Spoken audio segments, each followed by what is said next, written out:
નમસ્તે બાળ દોસ્તો, ડીકે એજ્યુકેશન ચેનલમાં આપનું સ્વાગત છે.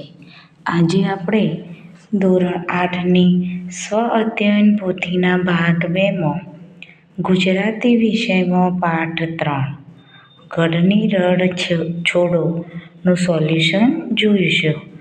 તે પહેલાં જો બાળ દોસ્તો તમે આ ચેનલમાં નવા હોય તો ચેનલને સબસ્ક્રાઈબ કરવાનું ભૂલતા નહીં અને વિડીયો પસંદ આવે તો તેને લાઈક અને શેર જરૂરથી કરજો.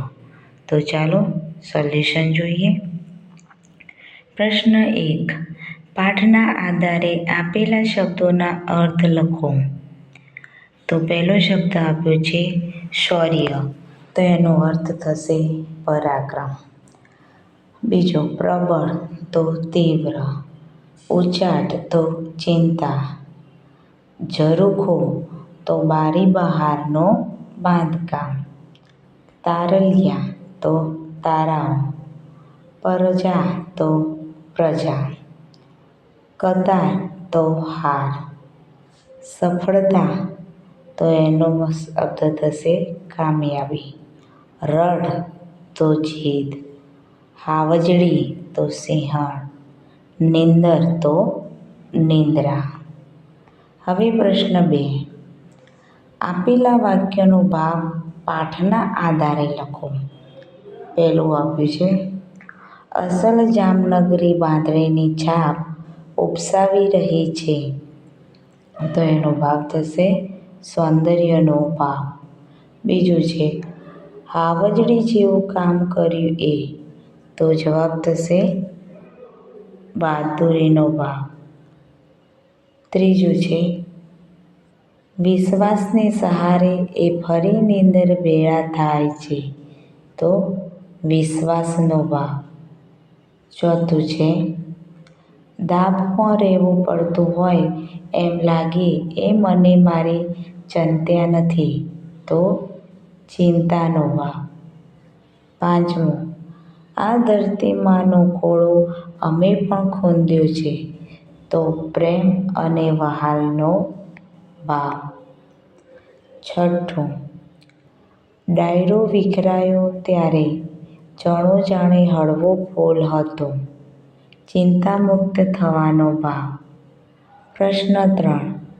કોણ બોલે છે અને તે ખાલી જગ્યામાં લખો.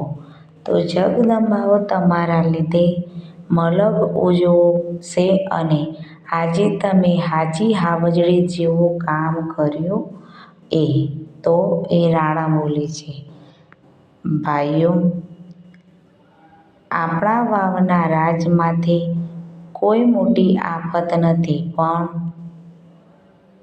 તો રાણા બાપુ એ વાતે જરાય ગભરાવા કે મૂંઝાવા જેવું નથી હો.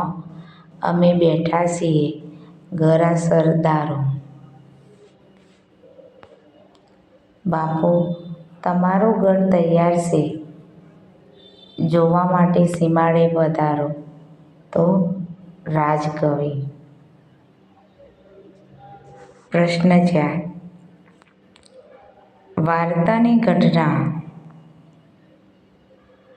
મુજબ ક્રમ આપીને ફરીથી લખો. તો પહેલો ક્રમ પહેલા આવશે વાર્તામાં પાડોશી રાજના સેવકો અને સિપાહી ખેડૂતો પાસે વેરો લાવો ખેડૂતોને બંદી બનાવવા પ્રયાસ કરે છે. એ પહેલા નંબરનું વાક્ય. બીજા નંબરનું વાક્ય મહારાજે રાજગઢમાં ડાયરાને બોલાવ્યો. ત્રીજા નંબરનું વાક્ય આપણે પાડોશમાં આવેલા રજવાડા આપણને નિરાંત કરવા દે એમ નથી. ચોથું વાક્ય નગરને ફરતો મજબૂત ગઢ ચણાવી લઈએ. પાંચમું વાક્ય ગઢ તૈયાર છે, જોવા માટે સીમાડે પધારો. છઠ્ઠું વાક્ય જીવતો ગઢ તૈયાર કર્યો, ચળતરવો ગઢ શું કરવો છે. હવે એ વાક્યોને અહીંયા લખેલા છે કે પાડોશી રાજના સેવકો અને સિપાઈ ખેડૂતો પાસે વેરો લાવો. ખેડૂતોની બીજું વાક્ય આવશે, મહારાજે રાજગઢમાં ડાયરાને બોલાવ્યો. ત્રીજું વાક્ય, આપણી પડોશમાં આવેલા રજવાડા આપણને નિરાંતે કરવા દે એમ નથી. ચોથું વાક્ય, નગરને ફરતો મજબૂત ગઢ ચણાવી દઈએ. પાંચમું વાક્ય, ગઢ તૈયાર છે, જોવા માટે સીમાડે પધારો. અને છઠ્ઠું વાક્ય, જીવતો ગઢ તૈયાર કર્યો, ચણતરવો ગઢ શું કરવો છે? પ્રશ્ન 5. અ વિભાગના શબ્દજૂથને બ વિભાગના અર્થ સાથે જોડો. તો અ અને બ અહીંયા આપણે બ વિભાગમાં પણ ABCD એમ ક્રમ આપી દીધા છે. તો પહેલામાં હશે ટાઢક વળવી. તો ટાઢક વળવીનું થશે ઈ, એટલે કે મનને શાંતિ થવી. હળવા ફૂલ થવું, તો સી, ચિંતા મુક્ત થવું. રંગે ચંગે પૂરું થવું, તો ડી, આનંદથી સંપન્ન થવું. ગુમાન ઓગળી જવું, તો બી, અભિમાન ઓસરી જવું. કાન સરવા થવા, તો એ, સભાન થવું, સજાગ થવું. પ્રશ્ન 6. નીચેના પ્રશ્નોના ઉત્તર લખો. પહેલો, મહારાજે ડાયરો શા માટે બોલાવ્યો? તો જવાબ, તેના રાજ્ય વાવ ગામના સીમાડેથી અવારનવાર માઠા સમાચાર સાંભળાયા કરતા અને મહારાજને પોતાની પ્રજાની ચિંતા રહેતી. આથી પોતાની પ્રજાની સુરક્ષાના પ્રશ્નો માટે મહારાજે ડાયરો બોલાવ્યો. રાણાની નીંદર ઉડી ગઈ. શા માટે? રાણાને પ્રજાની સુરક્ષાની ચિંતા હતી. વાવ ગામની હદ પાસે ખેતરમાં બનેલી ઘટના પાડોશી રાજ્યના સૈનિકો ખેડૂતો પાસેથી વેરા લેવા આવ્યા હતા અને ખેડૂતને પકડવાનો પ્રયત્ન કર્યો હતો. આ બાબતની તેમને ચિંતા હતી અને તેની ઊંઘ ઉડી ગઈ. ત્રીજો પ્રશ્ન, વાવને નગરને ફરતો મજબૂત ગઢ ચણાવવાથી શો ફાયદો થશે?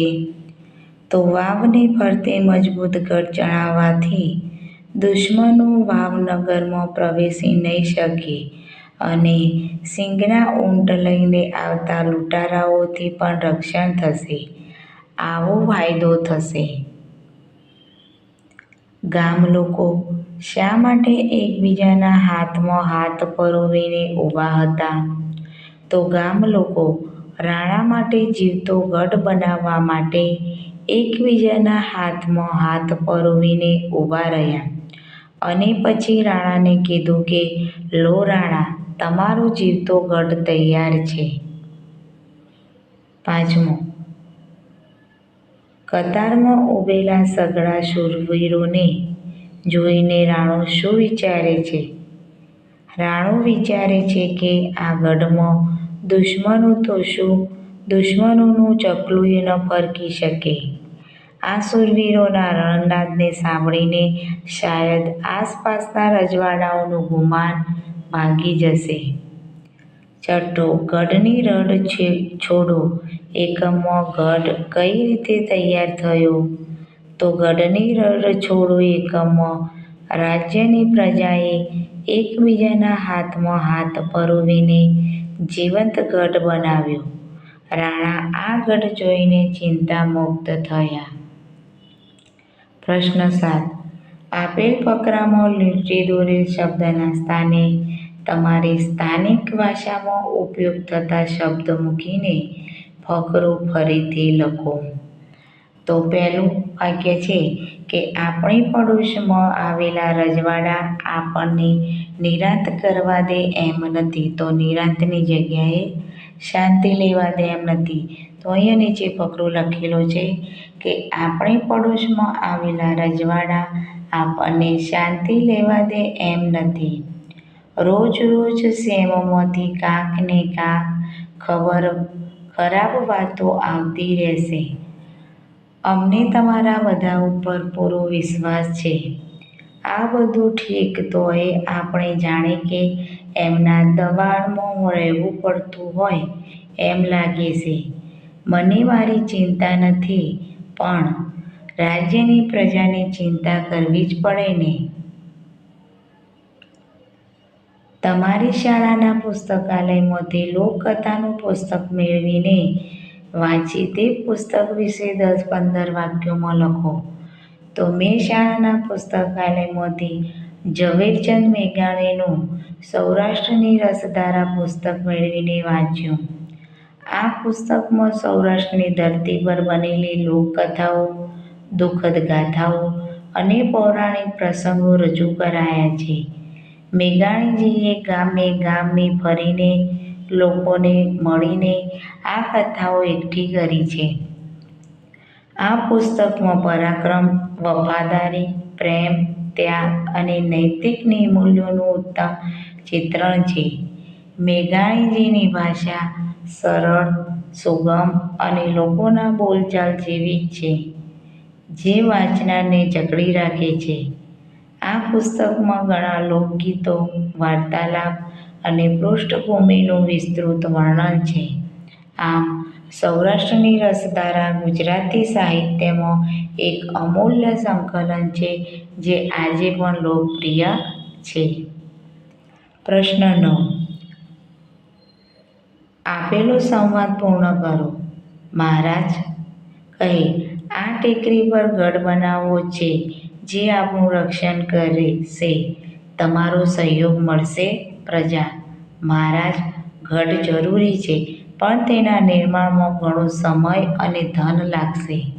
મહારાજ: ચિંતા કરશો નહીં. આપણે સૌ સાથે મળીને કામ કરીશું અને જલ્દી ગઢનું નિર્માણ પૂર્ણ કરીશું. પ્રજા: અવશ્ય મહારાજ, અમે આપની સાથે છીએ.